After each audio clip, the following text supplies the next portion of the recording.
What's up? It's Way Up with Angela Yee. I'm Angela Yee. My guy Mano is here. Mano. And somebody we both have in common. Yeah. We both love his food. Chef Winford Simpson is here. What's up, Chef Simpson? I am good. I'm so honored to be up inside the building.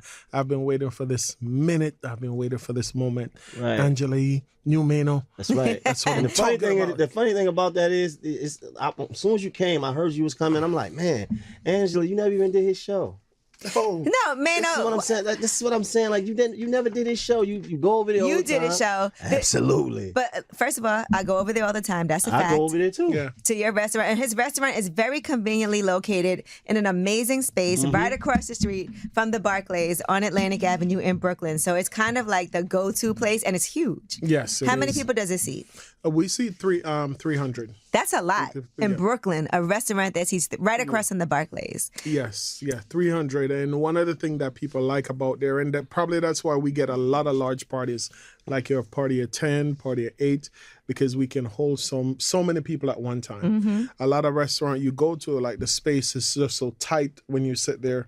They'd be like, No. we can't put these We tables can't together. put, Yeah. No, we always try to make it happen. Plus, we have a private room, so when you come through, we can also see She you know in the private she room. know the private room. We've been in that private room. We Yeah, had fun in yeah. that private Yeah, room. Angela Yee Day, that's Yeah. actually right after where That's we right. went over to the Simpson, and that's where we all sat down and ate and celebrated because, Yes. again, right across the street, food is amazing, Caribbean food. Right. And Nice, the last time nice. I was there, I was celebrating the day when they gave me my proclamation for Mano Day. I had my Yes, suit that was a on. big day. You understand? It was Congrats a big day. again. Thank you. Listen, Thank you.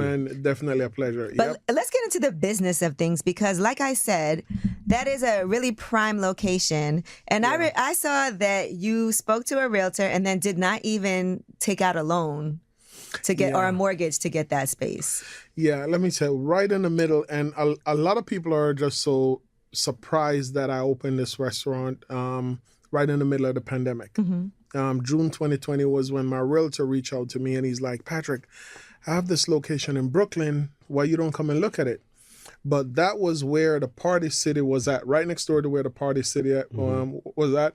And when I went in there, it was just an open space. It used to be Tony Roma's. Yeah. It used to be Tony Roma's. So I feel like Tony Roma's wasn't packed when back you have then. Tony Roma's, and then I think it was at Atlantic Social. Oh, yep. I remember I Atlantic remember that Social. one. Mhm. Atlantic Social. So when I went in and I look in the window from outside, I put my face up to the window and I look in and I was like, yep, this is it. This is it. And even, it's so funny because you just move in faith and trust God with everything that you do, because even when I said, this is it, I know what it takes financially. I didn't even have it, but I just kind of move in faith and I say, you know what? I love this. I love the location and everything. And after talking to the realtor, hear how much was the rent, because the rent is ridiculous. I bet. Let's just say it's over $35 per month. Over. That means a lot of overhead. And it's not just rent you got to lot. pay. It's It's a lot, all the right. bills. It's the That's right. staff. It's the It's a product. lot. It's It's a lot. everything. It's a lot. Okay. My payroll alone per week is $60,000 a week. Ooh. My payroll alone. All right. We already at like 300 grand. Yeah. Okay. Almost. So there's so much that went into it. And I remember I went home, I prayed on it. And even when I made the decision to say yes, contact the realtor, we talked to the realtor and I say, yeah, I like it. When he draft up the paper together and the lease and everything, they say, okay, you need $300,000 to seal the deal, Wow. including first month security, broker, everything that factor into it. I'm looking at almost $300,000, and I was like, crap. The only thing I can do now, I search around in the house, wherever I can find money, whatever I have in the account. couch, I was going in the corner of the couch trying to make up, reach out to a couple of friends and family, and you're taking a $5,000 from here, a $10,000 from here. Because at the end of the day, when you're opening a business, it's a lot. And I always say this to people. I say, if you have a problem working a 9 to 5, try owning your own business. Right. Or try opening a business, because you can't sleep. Yeah. You can't call out of You can't owning call a out. business. No matter what's happening, you got to show up. You got to be there. At the end of the day, if a staff say, I'm sick, I can't come in tomorrow, you don't get that luxury. That's right. So I eventually, up to the last day when I'm supposed to sign the lease, I'm still looking for the last $20 to make up the $275,000. That was how tight everything went. And after I signed the lease, and the lease is in my hand, and I'm like, okay, the next step, God is just going to lead me through this. So it's all about relationship. And that's one of the things where I even value the relationship that we have. You, Mano, Angela, all your team. It's relationship that I've built over the years of working with BB King's, Highland Ballroom, Sony Hall. I was the corporate chef. Dinosaur Barbecue? Dinosaur Barbecue on 125th Street. I remember that. I was the kitchen manager there. So over the years you put in your time. And I just want to make sure people know that too, because, you know, even knowing your story and how you went to school and you learned how to cook, and then Royal Caribbean Cruise, right? You were working on there, worked your way up to sous chef. Because a lot of times people will look down on you. People want to be an entrepreneur right away. But they don't there is nothing wrong. And it's probably way better to work and get the experience working for somebody else so that you can eventually do it yourself. Yeah. One of the things where people are so intrigued about my story is coming from homeless, it's coming from poverty, it's coming from 3 times suicide attempt. So it's coming from the number 2 train. Like when I used to live on Tremont Avenue, I remember going at the number 2 train station and stand there, making up my mind to throw myself in front of the train. Why though? What? That was when I put you in that place? What put me in that place and that frame? I remember when I first came here, you know, you come here, you're under the radar, you're trying to just get by. A lot of things hit. And that was when my daughter was just born. And my daughter born, here I am under the radar, just trying to get by and ready to get evicted. I remember I was about to get evicted. I'm looking at my young daughter there and I'm like, I can't get a job. It was very hard to get a job and just going through so much, and I felt like there was no way out. There was no way out because everywhere you go, you're under the radar. When you say under the radar, is it because you were from Jamaica? Yeah, I was from Jamaica, no papers, no papers. So everything was, and then it was when I was about to be evicted, and I'm like, what do I do at this point? My daughter is in the house. I can't provide for her. My girlfriend is there. Here I am with no job. The court giving me this one-shot deal in saying, okay, pay your rent. And after this, if not, you're going to have to move out. You know, so I was like, you know what? This, and just my life overall, because here you are coming from Jamaica. You don't grow up with your father. You're homeless from school.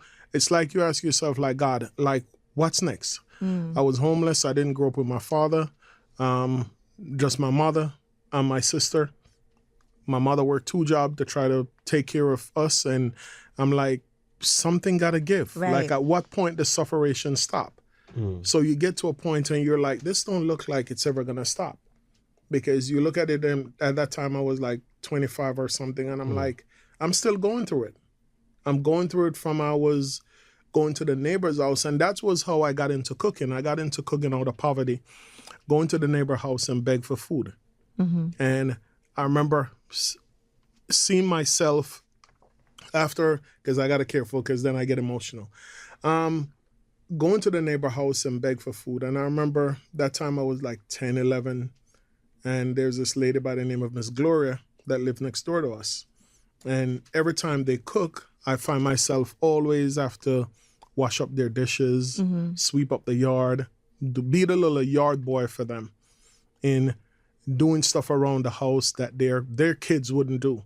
So this way I can get some of the food that they have left over.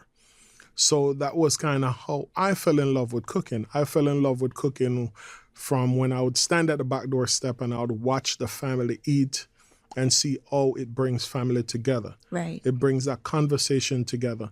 So even though as a little kid, I was hungry, but I was still watching as to how, just like even when I came here and I brought the food, me sitting back and watch you guys enjoying it, it brings me peace to know that, wow, you did that. Right. You're watching people having conversation over something that you never had at home, and you see how they're happy and they're laughing. And I say, you know what? I want to spend the rest of my life recreating that. So when people come to my restaurant and I watch them sit down and eat and enjoy and laugh and talk, I'm seeing something that I never had at home happening in front of me.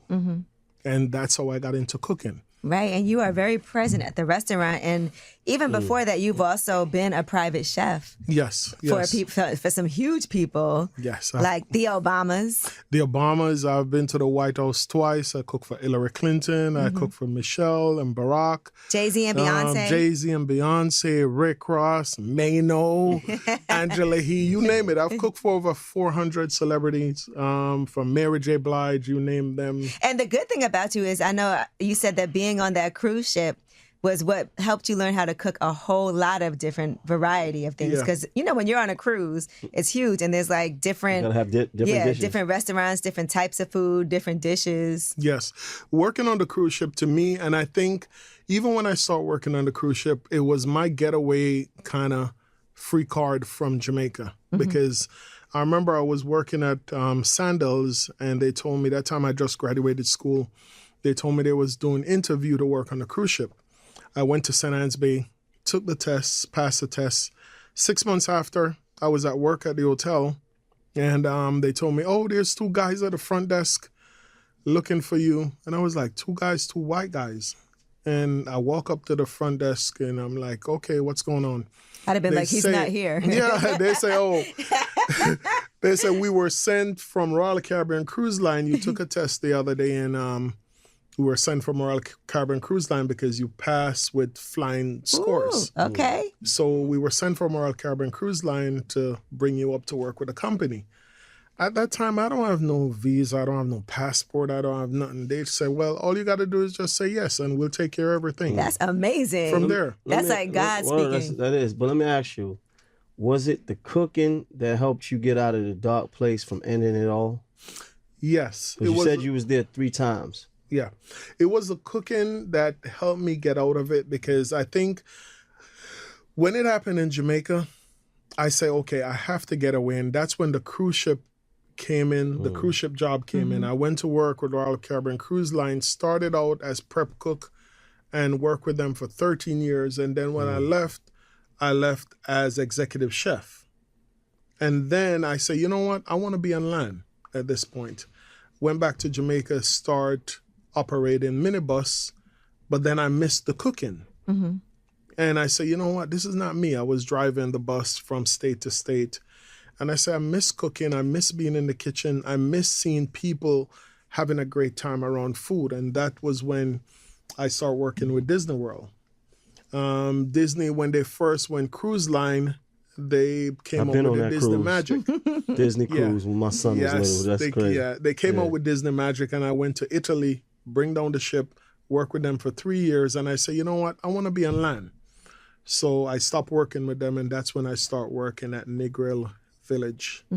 That was the one off West 3rd. Yeah, the one that was on 23rd Street with Marva. No, 14. No, 14 is the one in the village. The original one was on 23rd. Yeah, it was on 23rd. Yeah. 23rd and like between 8th and 9th. Between 8th and 9th. Not the one on 14th and not the one on West 3rd. So it was 3 of them. The one on 14 is the one now. That's the same owner. No, that's West 3rd. It's on West 3rd. It's West 3rd. Yeah, it started off on 23rd. It wasn't 14th. It was 23rd, and then it was West 3rd. Yeah. No. And now Brooklyn. Not 14th. It was 23rd. Yeah, it was 23rd. I'm bugging. Yeah, it was 23rd. It was next. It was next door to.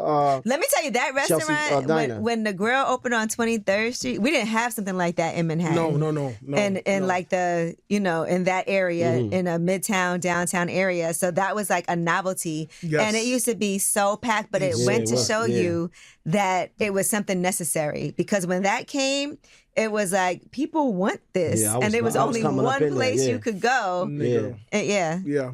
And I started working there, and 9/11 hit. And when 9/11 hit, that was when it shut down. And from there, I work at, I don't know if any one of you remember Mobay Uptown that used to be on 125th Street. Mobay Uptown. I feel like Yeah, I heard of that was name. a while back.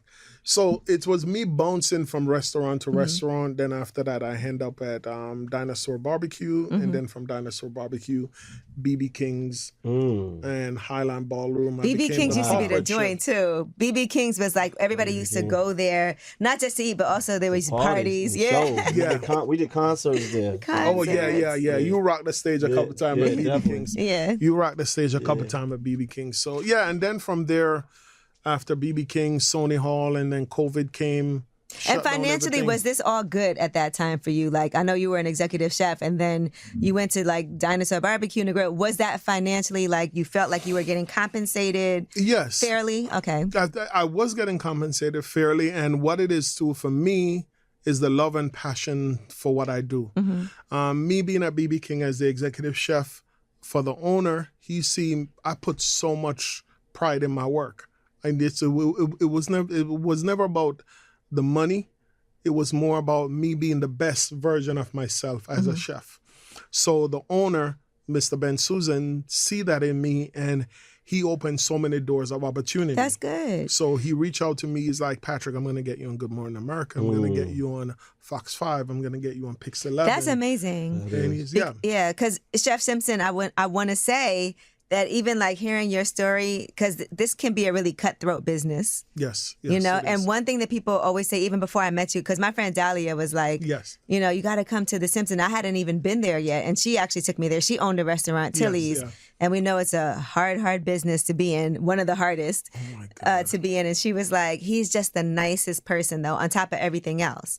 You know, the food is great, restaurant, amazing location. But you, I think, as a brand, and the restaurant is named after you, yes, you know, that matters. Was there ever any apprehension? Because sometimes people don't want to, like, put their name on something. But I think for me, because of the fact I already built who I am as a person from BB King's, Highland Ballroom, Sony Hall, and the Ben Susan, they gave me so much freedom to be who I am and be creative. I've cooked for so many people.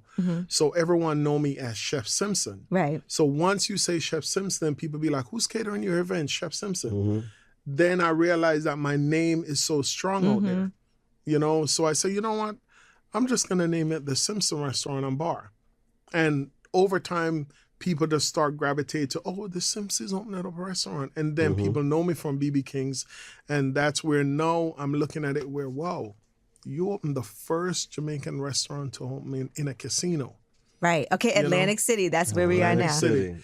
So, and then from there, Caesar came to the grand opening, the pre-grand opening. The executives came and they like pulled me aside and they're like, listen, we love this. We love what you're doing. We'd love for you to come down to Las Vegas to look at the location down there. And oh, I didn't know about this. Yeah. Wait, now hold on. For a second. Wow. So literally just did like the ribbon cutting in Atlantic City. And I'm so excited to see, because I've been to Atlantic City like a couple of times in the past, you know, but it's not a lot of places that I'm like super excited to eat at. But the Simpson, I just think that's going to be something like amazing for everybody to be able to experience. But now Vegas is next? No, Vegas is next. And Vegas. we That's did huge. Because they do not have, I'm trying to think, they don't have that. Jamaican food, no. And think about how everybody I was goes just to in Vegas. It's going to be one of one. Yeah.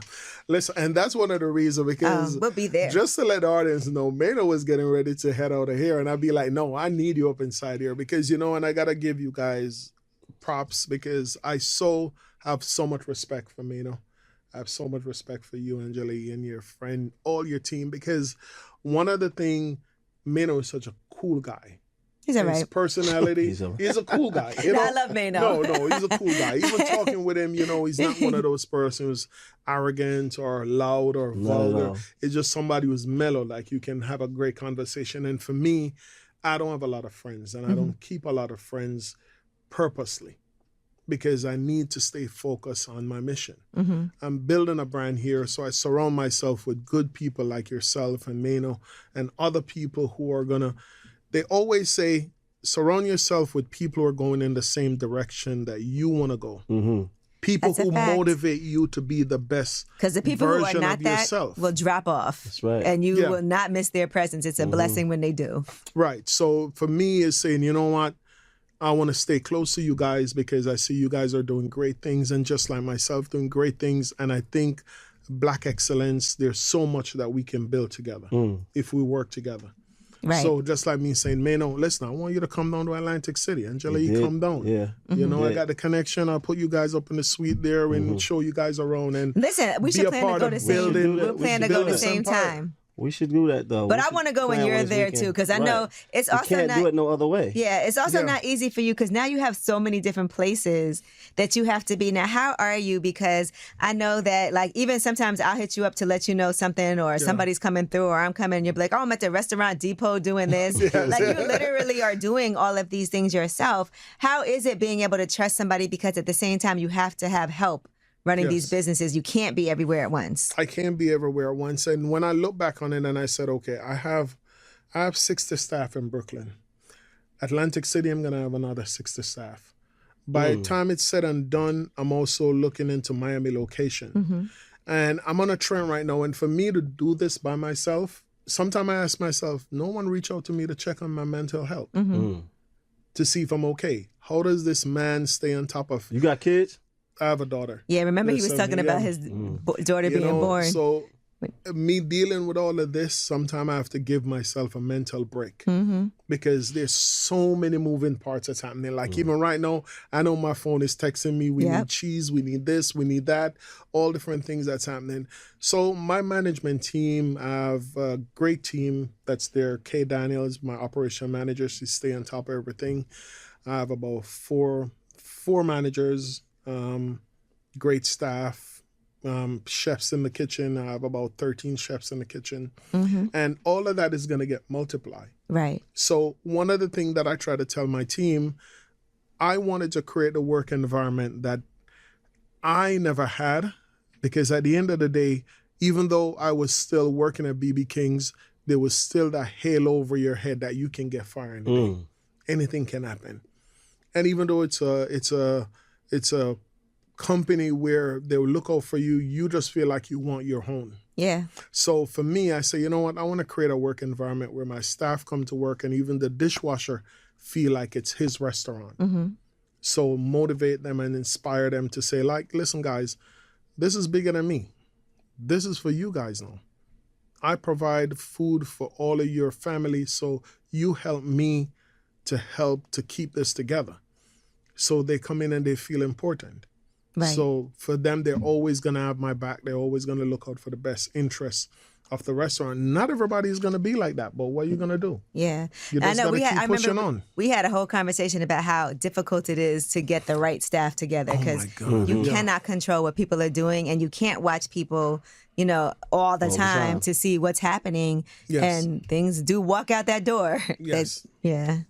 Yeah, there's a lot. There's a lot when it comes on to restaurant. There's just a lot for you to step It's on. a lot of moving parts, It's man. a lot of moving parts. How do you feel now, though? Are you, with all these different opportunities, obviously there's also more responsibilities, but mentally, how do you feel now? Mentally, I think I'm okay. Sometimes I don't think I am. Sometimes I'll stop on the side of the street and shed a tears and then go back into traffic. When you try to... You do feel as though you don't have the time or to grieve, or You don't have the feel time it. to You don't have you don't have that luxury. No. I was talking to someone yesterday and the person said to me, he said, Patrick, you know what I realized different about your different talking to you? I hear strength speaking to you. I hear resilient speaking to you, because I look at it, I'm like, I don't have a choice. That's right. It's either I'm going to swim or I'm going to sink, Right. or I'm going to drown. And I chose to swim because right now I'm in too deep. You know, I just, from someone who was getting a one-shot deal to save from being homeless, on my block where I live in Long Island, I own the biggest house on the block. So even for me driving home, it still don't dawn on me yet. It dawned on me sometime and I'm like, I wonder how my Caucasian neighbors look at me like, this is dude on the biggest house on the block. Right. So that feeling that you feel inside, do you feel accomplished, or do you still feel like it's just so much more to get? I feel accomplished, but I think something is missing. Something is missing, because to me, I ask myself, I'm like, God, am I the sacrificial lamb? Because here I am now gonna have 100 and odd staff. Everything that I went throughout my life, I felt like he was building me for tough, for everything I'm dealing with now, and be able to stay sane dealing with it. I felt like he was building me. So now I'm at that stage, I'm like, okay, God, who do I do this with? Right. At what point are you going to send me either that ride or die or a bona fide brethren who say, okay, Patrick, I got you with the best interests. Yeah. Not about he can afford it or he can do this. Is someone who say, you know what, I see you grind. I love what you're doing. You know what, I'm going to rock with you. And that person's going to be genuine about it. Because one thing that I've also learned is that the higher you go, is the more fake people comes around. Right. You don't know what people's intentions are. You don't know what their intentions are. They see something that's going on that's working and they want to hop on and figure out how can it benefit them. Very, very aware of that. Very aware. And I'm very observant of that. Right. So for me, I'd rather you come straight up and tell me your intention. If I can rock with you and I can make it happen, I'll let you know this is what it is. But don't be fake with me. You know, don't be fake with me, because once I find out that you're being fake, come and ask me, yo, can I hold can I hold $1,000 or whatever? And be like, okay, you know what? Here's $5. Don't worry about it. You don't have to pay me back. Right. But don't be fake with me to get it. Just be straight up and let me move on. That's why they say more money, more problems. That's what it is. That's what but you know what? You're right, though. And all in all, as we can all attest to as we're sitting here and people are listening to this, it's still a blessing. Like everything to be in the position that all of us are in, that everybody who is listening in, we have so many things to be grateful for. That we've been blessed with, that I think sometimes it's hard to focus on those things. You know, we talked about this on My Wealth Wednesday, Founders Depression. That's a real thing for entrepreneurs who are going through it, because, you know, when you come spaces where we've come from, where we haven't seen a lot of successful people like in our families and our lives and things like that, sometimes we feel like it can all go away at any moment. Yeah, most definitely. And the people that you surround yourself with, you know, I know the Consul General to Jamaica, Alcian Wilson, always been there supporting me. You probably know her quite well. I definitely know her. I saw she was at the grand opening too, the ribbon. She came to Atlantic City, right? Yeah, she came to Atlantic City. She's always been there to support me. When I did the ribbon cutting, the Prime Minister and the First Lady called me and said, congratulations, you opened the first Jamaican restaurant in a casino in America. This is definitely a big deal. So to me, it's like everything that is on me right now is so much bigger than me. I'm representing, I'm carrying Jamaica on my back. You're showing it can, and it I'm works. showing that it can happen. Yeah. A lot of responsibility. It's a lot of responsibility, and a lot of people look up to me to say, if he can do it, that's right, that means we can do it. Inspiration. I'm inspiring so many people, opening culinary school in Jamaica, my way of giving back and paying it forward. Listen, can you teach me how to cook something? Do you think anybody can cook? Like, do you think anybody can learn how to cook? Yeah, cooking is all about being creative. Okay. It's about being creative, you know. Once you go in the kitchen, and you may look in your cupboard and be like, hey, ain't nothing here to heat. And I open your cupboard, and before you know it, I'm like, okay, give me about half an hour. Dinner will be ready. Figure something out with we'll leftovers. Figure something out. I don't think you can figure nothing out in my kitchen. There's nothing in my refrigerator. Because Maino has already committed to coming over to cook. Because, you know, I have a brand new kitchen in my house. It has not been touched. I'm committed to come hang out. But he wants to make a jail meal. Oh. Yeah, I got to bring my guys. Yeah. You know, let me tell you, though, like a state of New York, jail meals are gourmet. Gourmet. Oh my God. Gourmet. But you also, and the last thing I want to talk about is that you also do cook with celebrities and notable people. You have your own show, which shows me how much you love it, because you spend the time really talking and getting to know people, but also like creating dishes and doing things with them as well. Right. I did and that's something that you don't even have to do, you know? And that, again, it shows you that from a closed door. I remember how I started my own show was when I was at BB King's, and all the artists, they come and perform in the show. The owner, BB King's, saw me and say, you always talking with the celebrities when they come to perform. That's Seale Ben Susan. So you have Steven, that's at Blue Note, and then you have Seale, who runs BB King. He's like, you always talking with the celebrities. And over time, I'm like, you know what? As a chef, I'm reaching out to the Food Network. I'm reaching out to all these Caucasian cooking show, trying to get on. No one responds to your email. No one acknowledged or nothing. So I say, you know what? I'm going to start my own show. That's right. And little by little, I'm there at BB King. I'm cooking with a little cutting board, and I have the guests next to me. and I'm cooking and talking with them, and that's how Cooking with Love was birthed. Right. And now it's on so many different network now, and me cooking with so many Started top at celebrities. BET though, right? Yeah. Yeah. And Maynard, that's you what did it the is. show too. I What'd you did. make? We made it was some lobster. It was a lobster dish. Yeah. Okay. Yeah. All right. And We'll now I'm see. good at it. All right, we'll test that out. And we're gonna have to get Angela on it. I know, I can't wait. What am I gonna make?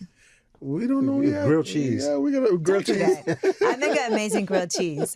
I can't do that. But no, honestly, let people know how they can follow you and also support you. You know, Yes. I know we're going to be doing a lot more things together as the business is expanding, and Yes, we most got to make sure that definitely. we're here supporting you as well. We're going to plan this trip to Atlantic City. You got to do it. Yeah. You gotta pull up. You gotta Have pull to. up. It's summertime now. Have You know to. what I'm You got to saying? do it. Just take the trucks Yeah. out and just. So the new location in Atlantic City, it's One Atlantic Ocean, ACX1 Studio, Caesar Palace. The opening time is still gonna be 11 a.m. And we close during the week. We close at 12, and then on weekend we close at 2 a.m. at Okay. weekend because That's good. Caesar asked me to stay open late because Yeah. Good. People want finish to, gamble, they people don't are have nowhere to gambling. get That's food. There's no right. windows, That's so right. you don't know what No time it is. Yeah, so ACX1 previously used to be the pier, and then when COVID came, it shut down, and now it's reopened up back now. So the boardwalk is crazy. So they're doing a lot of great things, and for me to be in there, and you can be inside your room at Caesar Palace, and you can order from the restaurant. Can and you they come imagine that around. ordering some jerk chicken? Wow. Yeah. Wow. Yep. Never have I been to a hotel and been able to order Jamaican food. We get some curry Yeah. to my Ever, room yeah. right away. Yeah. So it's definitely gonna be a big deal. What's And your then favorite food? I like fish. Okay. I like fish. I like the brown stew fish. I like the escovitch. Okay. I like the salmon. Anything seafood. I like the jerk That's what I salmon. And the jerk salmon. Yeah. All right. And so what really else were you going to say? Sorry. I was gonna say and then the Brooklyn location. Location is fire. Stay packed. And make your reservation, ladies and gentlemen, You got because 2 weeks in advance to be able to get you in on have a to. weekend. I come there and it'd be crazy outside. I remember I was in Atlantic City and I was watching Angela standing at the front for probably about like 20 minutes Yeah. waiting on a table. I was I'm like, patiently waiting now. Wow, That's when you really? came with a young lady with the wine.